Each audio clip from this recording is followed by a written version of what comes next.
They say that if you practice law long enough, eventually you'll find the case that'll break you. Well, I've only been in practice for a few years, but I already found mine. The type of case that places not only your mind and body in peril, but your soul itself, if you believe in such a thing. It all started about a week ago, when I was assigned the representation of one Turner Dunn, an elementary school custodian accused of slaughtering 3 people here in rural Pennsylvania. I'm going to stick with people for purposes of this account, though my subsequent investigation calls that designation into question. What I'll say for now is that the victims are no longer in their graves, and leave it at that. They were corrupted, is how Turner himself plainly described it. I had to eliminate them. They were taking over the whole damn town. That's what he'd said the first time I visited him at the tiny county jail where murderers get mixed in with drunken brawlers, spousal abusers, and small-time drug dealers before they are processed through the state and sent their separate ways. I was assigned the case in my role as local public defender. Said another way, Turner couldn't afford a private lawyer, so he was assigned to me. Knowing what I know now, I do believe he assaulted 3 individuals, though I do not believe he had the necessary mens rea to commit the crime. Plus, murder requires, actually killing someone. Turner told me that he'd served as night janitor at Redacted Elementary since graduating from a local high school in the mid-90s. He described himself as a loner, someone who preferred working in the shadows. He described the night of the massacre as follows. He was working the night shift when he decided to hoof it to a local 24-hour convenience store to buy a pack of smokes and a cup of coffee. This was a normal routine for Turner, or at least had been since he'd lost his car in his divorce. Not to my wife, he had explained. To my divorce lawyer. Only way I could afford her. Turner said he had planned to walk to a store outside town limits on this particular night. I already knew then that plenty of people weren't acting right, he explained. Something foul was in the air. Even the children were acting different when I worked the day shift. It's like they weren't even kids anymore. He said he locked up the school at around 3 a.m. and cut through the town's church graveyard on the way out of town. Something that he said he didn't find creepy because he'd done it so often, and because he was used to being alone at night given his line of work. Like a vampire, he said he preferred the night. When he reached the entrance of the graveyard, he heard a loud, shrieking sound. At first he thought it was a coyote or some other type of nocturnal creature, but he could soon make out a woman's voice screaming, "I've changed my mind. I've changed my mind. Oh God, let me go." Turner said he next heard another voice, a deep male one that seemed almost inhuman. "You offered to spill the blood," the voice said, "to walk forever with your daughter. There's no going back now. At least, that's what my case notes say." Not that I believed Turner's story when he first told me all this. Turner claimed he then rushed toward the voices, where he found 3 locals crouching over a 30-ish woman, a local teacher. The aggressors were the town's mail carrier, the middle school's bus driver, and a Catholic priest. I know, it sounds like the build-up to a joke, right? Turner said it seemed the priest was in charge, as he held a long, sharp Kaiser blade in his hand. One of them had already slit her throat, and were allowing the blood to drip into a chalice-like cup held up by the bus driver, a local named Pam Harper. "To Eden," the mail courier said. "The return to Eden," the priest countered. They apparently took turns drinking from the chalice, and the priest chided the bus driver, "Make sure you save some for the master. You know we must tithe."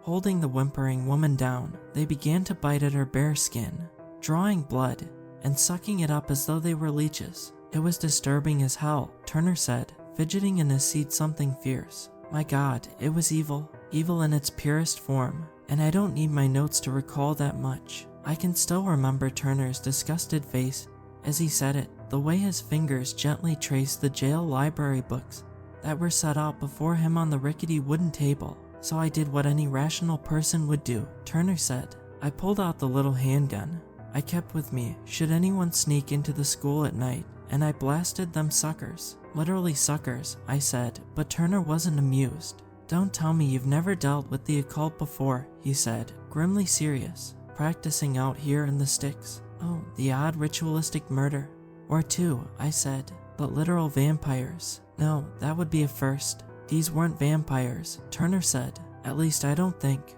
Not yet, anyway. More like vampires' helpers." I asked Turner how, if this was all true. the woman who had been sliced open had communicated an entirely different story. You are aware that Stephanie Daniels told the police she was performing a prayer for her deceased daughter when you came out of nowhere, guns a-blazing. Yes, Turner had said. Of course I know what she said, and I know how it looks, but something must have changed in her by the time I flagged down the county sheriff.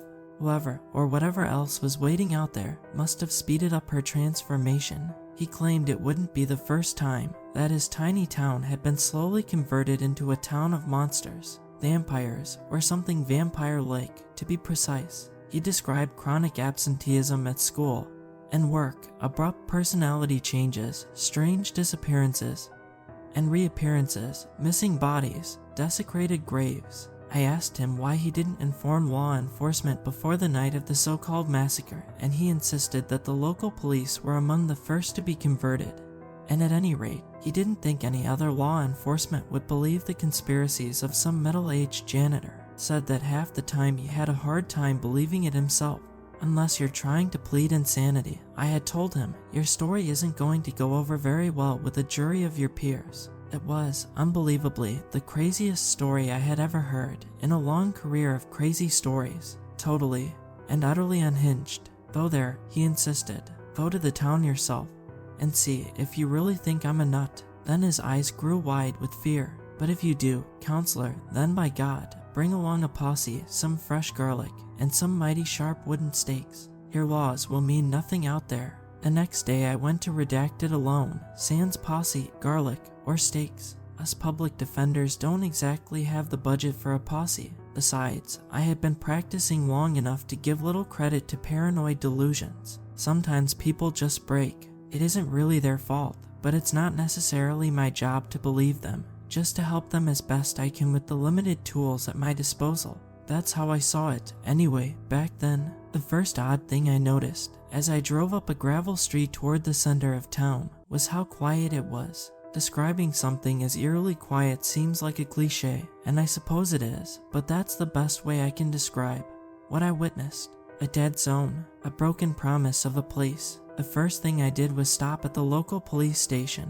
It was an old building, apparently one that used to be the public library, based on the fading letters that adorned its white brick exterior. There was no receptionist, so I shouted hello as I stood in the worn-out, 70s shag carpeted lobby. An officer appeared a minute later wearing dark sunglasses.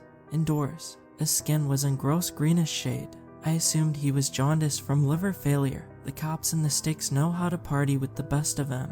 You're not from around here, the officer said, though it was more of a statement than a question. Are you, son? His voice was slimy sounding, oozy. I explained the situation, and I soon had his full attention, though perhaps for the wrong reasons. Are you alone? He had asked, his eyes constantly darting around the room. I'm with some others, I lied. I can show you around the town, help you make the right connections, the officer said, but it will have to be tonight. He forced a brackish smile. Paperwork, he explained. I noticed that the notepad poking out of his uniform was stained the blackish red of dried blood.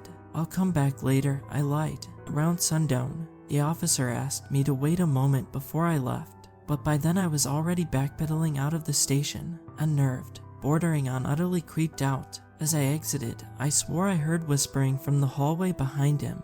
He knows, was what the whispering sounded like. He knows. By then I felt more than a bit jittery, if not outright fearful, but I decided to carry on with my investigation. It's not that I'm particularly brave, just that I've seen a lot of strange things in my job. I don't have the energy to get into it now, but needless to say, public defenders deal with all kinds. I say this because I'm sure you now doubt the veracity of this tale, as I originally doubted Turner Dunn's. Maybe this world is a bit weirder than we're given to believe. Despite my unease, I decided to visit Stephanie Daniels, the woman who apparently came back from the dead, or at the very least recovered from a slit throat in record timing. She lived, or perhaps now it was unlived, in an old Victorian off Main Street. I parked outside the house, noticing how all its windows appeared to be sealed off, boarded up, heavy black curtains, like the kind that, yes, a vampire might use to keep out the sun. I noticed a similar effect in some of the other local houses, as though Redacted were an Alaskan town besieged by 24-hour daylight. rather than just another rural community in good old Pennsylvania. I sat in front of the house for a while, stalling. I felt some strange malevolence in the town generally, but something felt more specifically off about this house. I tried to check my emails, hoping to buy some time, but I had no reception, a not uncommon issue where we live, and having nothing to do with the supernatural or occult, or so I assume. I had the distinct feeling of being watched, though the streets were quiet. No children jumping rope, no old men tending to their lawns. With desperate precision, not even any cars around, save the ones scattered about, parked like lumpy glacier rocks. I got out of my old Ford F-150 and made my way outside. The sun was still bright and high in the sky, and I felt embarrassed that I took comfort in that fact. I climbed up a few porch steps, which were as soft as butter, and inched my way to the front door. I knocked 3 times and then rang the doorbell for good measure. Then I waited and waited, but nobody answered. In the driveway was a freshly polished green Subaru. I walked around the back of the house to find a clothesline stuffed with bed sheets and clothes stained a blackish red. I tried the front door again with no answer, and with a morbid sensation of fear gripping me, made my back to my truck. A few moments later I was turning onto Main Street when another truck crashed into the passenger's side of my vehicle. At full impact, no airbag went off because my truck was too old for such safety measures. A true classic, and if you've ever heard the saying, they don't make them like they used to, then that might very well be true. The newer truck that had crashed into me crinkled in on itself like a sardine can, whereas my Ford screeched a loud clang and was simply brought to rest in a slow-motion puff of unleashed hood steam. "Damn," I said, wiping some blood from my brow. My head had struck the steering wheel, but I felt generally okay, aside from a bloody nose. It didn't feel broken, just slightly mangled, a dripper rather than a gusher. As I made my way to check on the other driver, I noticed it was a priest, or at the very least, someone wearing the priest garb. "I'm so sorry," the priest said, in what was indeed an inhuman-sounding voice. "I simply wasn't paying attention. I didn't even see you there." "Are you okay?" I asked. I noticed that his head looked positively bashed in, and yet he was not bleeding. His skin looked dry and drained. His right eye was all but detached, and yet he acted as though he had suffered a paper cut. "I am perfectly fine, my son," the priest said, "but we better call the police." "More like an ambulance," I said. "Stay still and don't move." I didn't want him to make anything worse. The priest kept playing with something in his seat. When I leaned over, I saw what it was. He was attempting to reattach his right arm, which had been severed in the accident, only there was no blood at all. "You're not bleeding," I said, as much to myself as him. "Why, of course I am," the priest said. "Bleeding all over. Why, you must have suffered a concussion. Now hold on while I call the police. I think you need medical assistance." But by then I already saw a police cruiser rushing toward us. I looked to the bloodless priest, then to the jaundice-eyed face of the officer I had just spoken with, and then I gathered my briefcase tight to my body and bolted away. "He knows," hissed the priest in that inhuman voice. "Get after him, Bill. By Christ, he knows." And now, though I wish to continue my story, my head is throbbing, and I can't possibly get any more words typed out. I am so sorry to leave you in media res, but I need to take a nap before I can go on.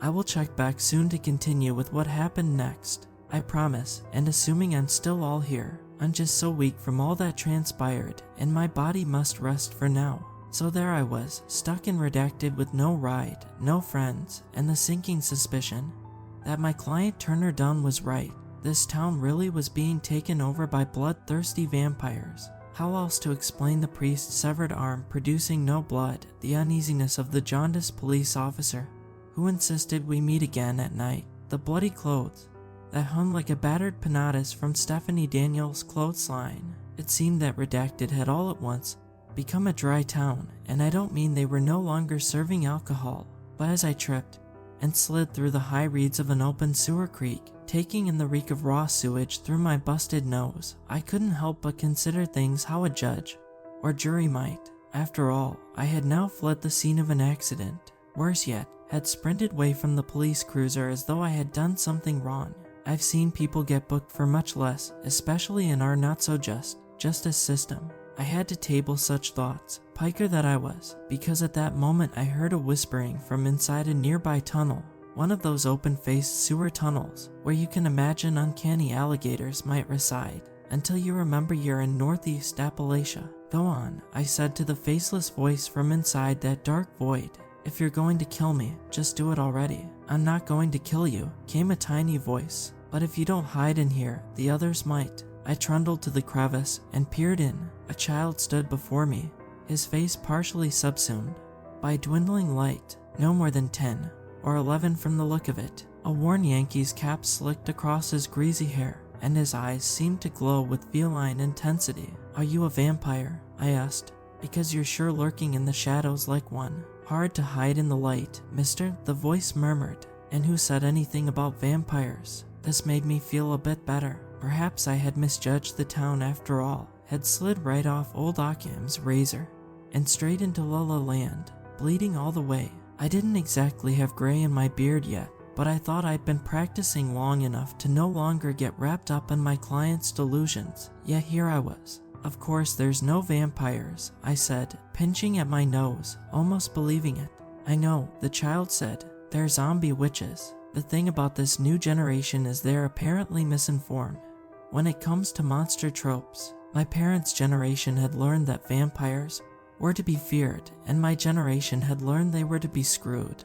But apparently these pandemic babies didn't know their ass from their elbow when it came to basic vampire lore. They eat people, the child said. By then I had learned his name was Reggie, which means they're zombies. But they also chant strange, witchy things, so I think that makes them zombie witches. But vampires eat people too, I said. Or more specifically, suck their blood. Whatever, Reggie said, leaning against the sewer walls, becoming one with that true bacterial fantasia. All I know is they bit my parents, and then my parents wanted to bite me. He looked up at me as though I were the dumbest human on the planet, and maybe he wasn't far off.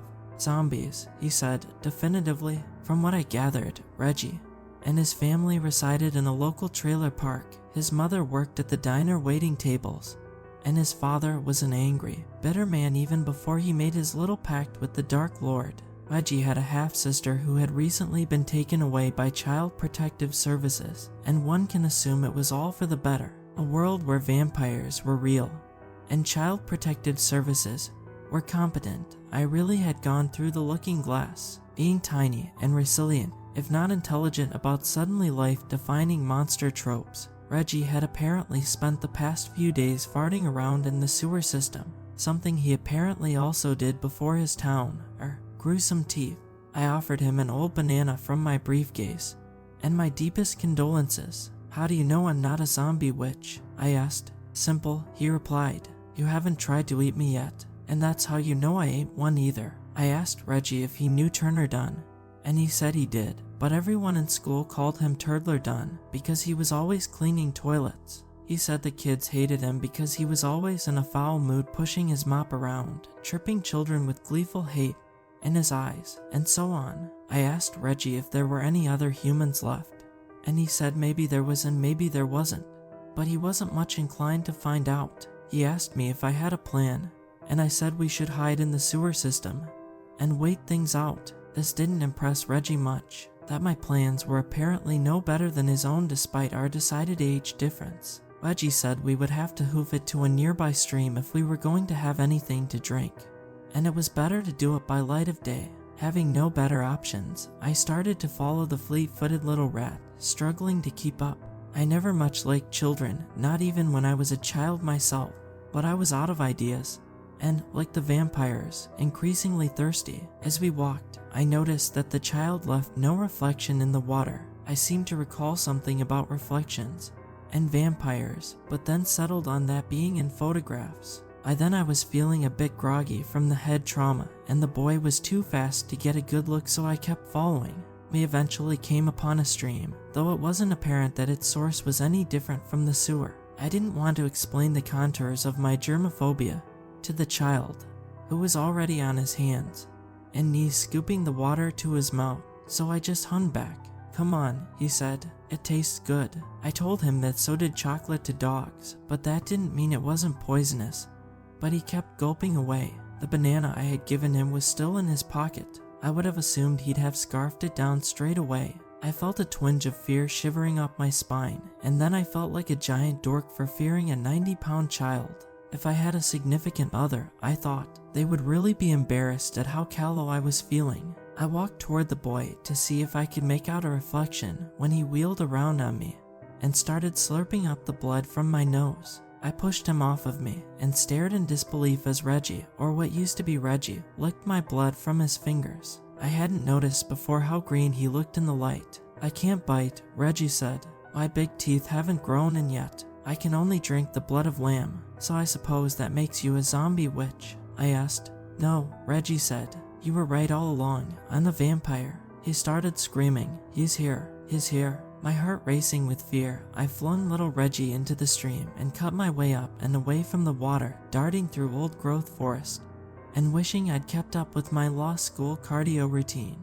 He's getting away, stupid Reggie screamed behind me. I was, inexplicably back in Stephanie Daniels' backyard, unless there happened to be another Victorian, with bloodstained clotheslines, and in this town I couldn't exactly rule that out. I climbed in through a basement window, and slinked my way into a crawl space. There, I tried my phone again, but it still had no reception and was also running distressingly low on battery. I used the flashlight app and saw that the basement looked like a kid's playroom had just exploded. Stuffies and dollhouses, and even a tiny, porcelain white crib.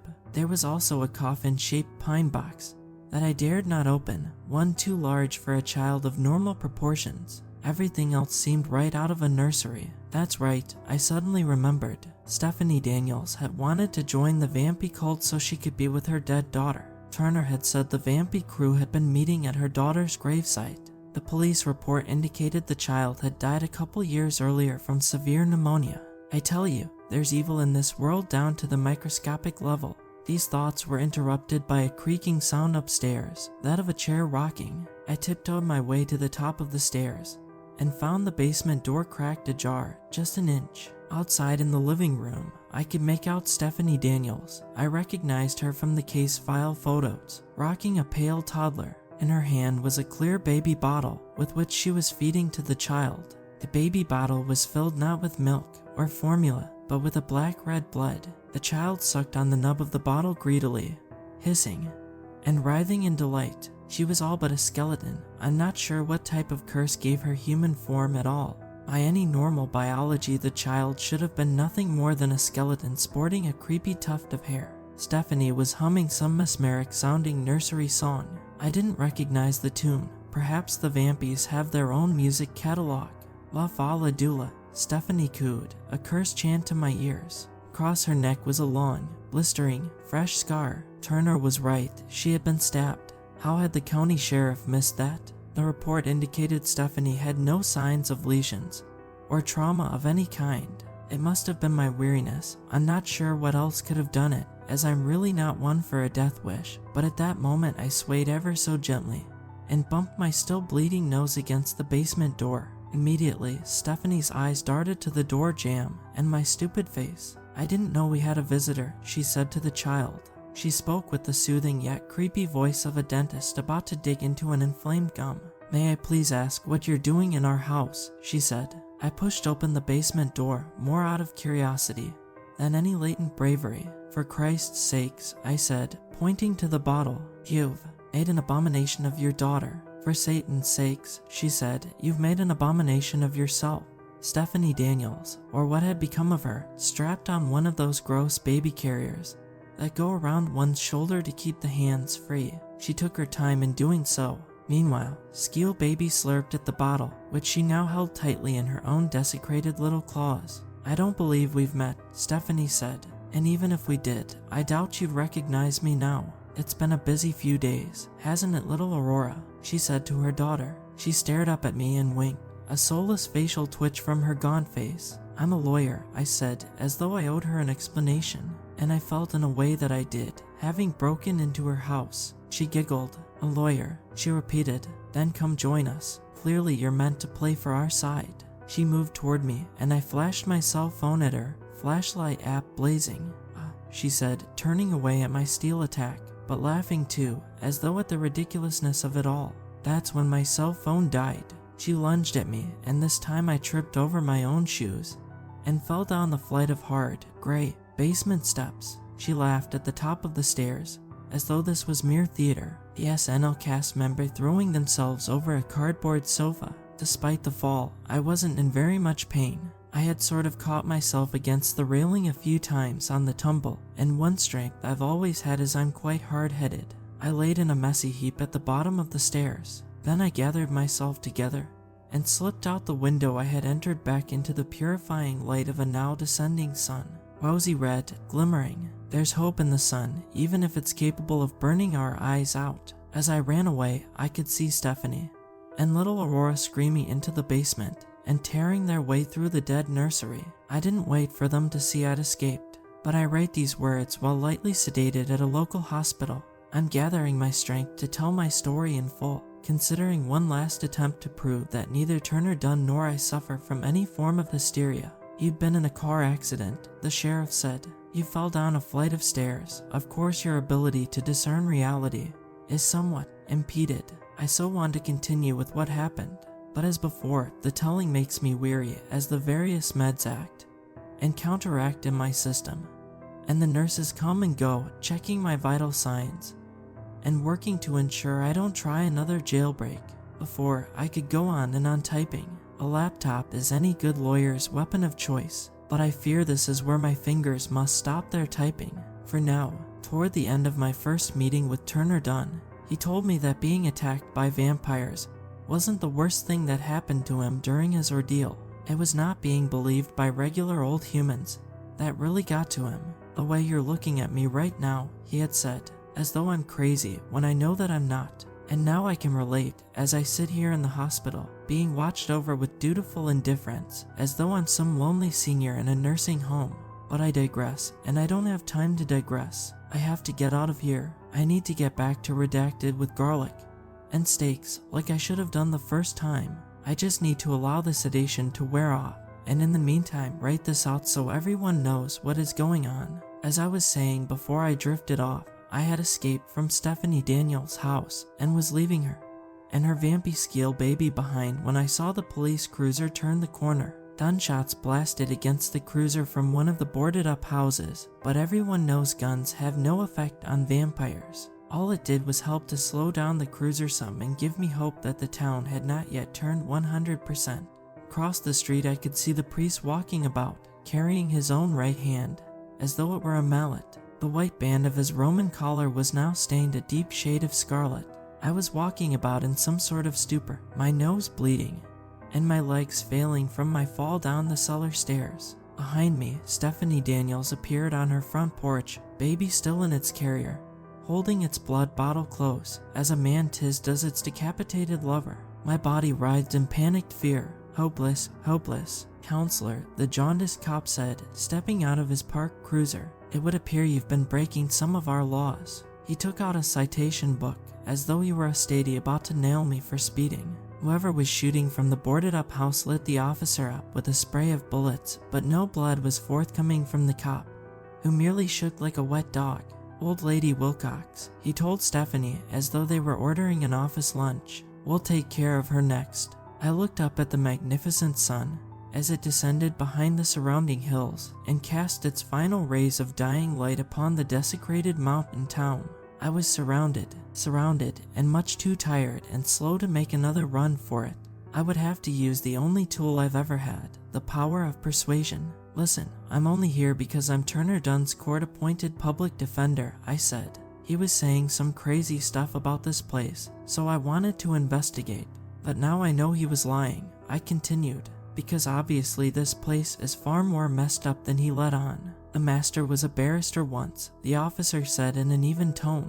In a former life, so to speak, London. I sat down on the curb, allowed my new companions' hungry eyes to take me in. I saw them lick their chops at the sight of the blood still dripping from my nose. Maybe it was broken after all. I awaited the onslaught, saying a silent prayer to a god I only half believed in. What is it you want? I asked. World domination. To simply be left alone. Clean air. Fresh food, so to speak. As I spoke, I tried my best to not shake in desperate fear. I felt that at any moment one of the unearthed ones might snap at me like a hungry animal, tear at my soft lawyer skin, and rip out my vocal cords. But they didn't. They explained that all they really wanted was a tiny town they could fully control, one that allowed them to not be hunted and provided decent food options from local metro areas. They didn't want there to be too many vampires, mind you, because that led to competition, but they needed full control of a town so that it could appear to function normally. Redacted just fit the bill. They were tired of living the shadows, so to speak. We're really close to Pittsburgh here, to Scranton, to Philadelphia, the priest explained. And if somebody goes missing from one of those places, then nobody really notices. It's just a statistic, not a big deal. Understood, I said, as though I were a worldly realtor weighing the pros and cons of purchasing a new condo. Never mess around where you eat, right? Makes perfect sense. Next, I decided to find their negotiating pain points. Listen, I explained. My colleagues know that I'm here. If I go missing, then 2 people like me are going to show up. And then 4, then 8, and that might make for easy meals for a little while, but eventually it's going to draw a giant X on this place. But if you let me go, then I promise I'll never say a word about this town's little secret. I get to live, you get to live in peace in your beautiful little town. It's a win-win deal. And you'll plead your client to insanity, I presume, asked a new voice, the head honcho himself. Dracula, or whatever our modern-day equivalent of Dracula is. George Clooney. This dude wasn't wearing a cape or anything. He just looked timelessly awesome. He walked with a crystal vanity cane, and he was wearing one of those 50s style hats, though I'm not sure which century's 50s exactly. He was sipping a Manhattan made out of fresh blood from a gold-rimmed martini glass. Somebody's blue eyeball was floating in it as a garnish, and he had the coolest pair of vintage sunglasses you'd ever hope to see in the wild. This was a vampire who understood both style and irony. Master, said the others in unison. Well, except the Skeel Baby. Skeel Baby was incapable of doing anything more than hissing or cooing, though it apparently far preferred the former. The barrister, I said, mock bowing. He explained that he had heard my proposal and that he found my predicament most interesting. But what assurances do we have that you wouldn't open your flabby mouth? I sat down, shaking in fear, my mind sharp with thought, and then it came to me, an idea so stupid, so lawyerly, that it might just work. I'll sign you all up as clients, I said. Then I can't repeat what I saw because of the attorney-client privilege. I don't think that's quite how it works, the barrister said, but then he admitted it had been more than a century since he'd last practiced law. Apparently, he mostly dabbled in real estate and mayhem these days. In time, I had drawn up a contract, and we all signed it in counterpart, as us lawyers say, though they wouldn't let me have my copy. The barrister promised me that if I went back on the offer at all, he would have me and everyone I cared about murdered in the most grim manner possible. I joked that as a lawyer I only really cared about myself. We'll see, perhaps, the barrister said. We'll see if that's so true. Sorry about your truck, the priest said, after the contract had been executed. The vampies were all drinking the blood of Wilcox, and they had given me some boxed wine. No worries, I told the priest, and sorry about your hand getting severed. The good news is it doesn't hurt, the priest said. Not one bit. After that, everyone was in a much better mood. We spent the night playing Pinnacle while the vampies debated global warming, proper skincare, and whether dough or buck blood tasted closer to human when they were hard up for food. I mostly focused on my card hands. That's not to say either side passed the evening without trepidations. There was more side-eyeing and paranoia than a Tarantino film. They loved to discuss heretical topics and seemed ready to fly into a frenzy at any moment my blood pushed forth fresh blood. With all that said, considering the company I generally keep as other lawyers, I've had worse evenings. Before sunrise, the friendly local mechanic had repaired my truck and I was sent on my way home, where I immediately checked into a hospital and ranted and raved about all that I had seen.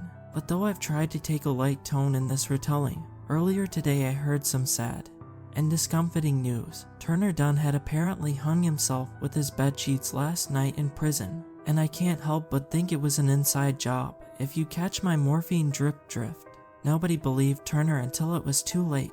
What's wrong with our species? We never believe anything or anyone until it's too late. There's a nurse now, knocking at my curtain. Can one knock at a curtain? You know what I mean. She's letting in the county sheriff. He has a wolf-like face and surprisingly large incisors. He's telling me he wants a minute alone to talk. He says I need to put down my laptop. Now, to talk. He says to trust him, says this will take but a minute.